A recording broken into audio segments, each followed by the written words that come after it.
High, কেমন আছো তোমরা সবাই? মিট ভুলু, ও আমাদের বিল্ডিংয়ের নিচেটাতে থাকে, খুব মিষ্টি একটা বেবি। আর আজকাল অফিসের কাজ করে যে জায়গাটাতে বসে তার পাশের জানালাতে কিছু বিস্কুট গুঁড়ো করে দিয়ে দিই। বেশ কিছু পাখি আসে সারাদিনে, খুব ভালো লাগে। কাজের ফাঁকে ফাঁকে ওদের দেখি আর সব স্ট্রেস রিলিফ হয়ে মনটা খুব ভালো হয়ে যায়।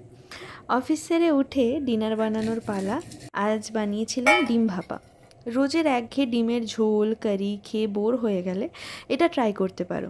প্রথমে সর্ষে পোস্ত কাঁচা লঙ্কা একসাথে বেটে নিয়েছি শিলে। তারপর যেই টিফিন কৌটোতে বানাবো সেটাতে ওই বাটা মশলাটা, দই, সর্ষের তেল এটা বেশ খানিকটা দিয়েছি।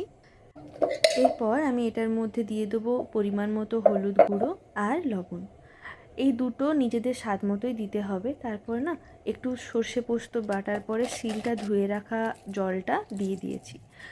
তারপর ডিমটাকে ছাড়িয়ে আমি কড়াইয়ের মধ্যে তেল দিয়ে হালকা করে ভেজে নিয়েছি নুন আর হলুদ দিয়ে। এটা নাও করতে পারা যায়, তবে এটা করলে টেস্টটা অনেক ভালো হয়।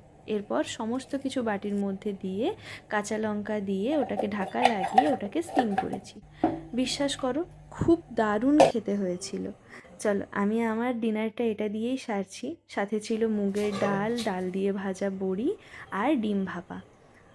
ডিনারটা আমার খুব ভালো হয়েছে। তোমরা চাইলে এটা অবশ্যই ট্রাই করতে পারো। আজ আসি, তোমাদের সাথে আমার আবারও অনেক গল্প হবে। টাটা।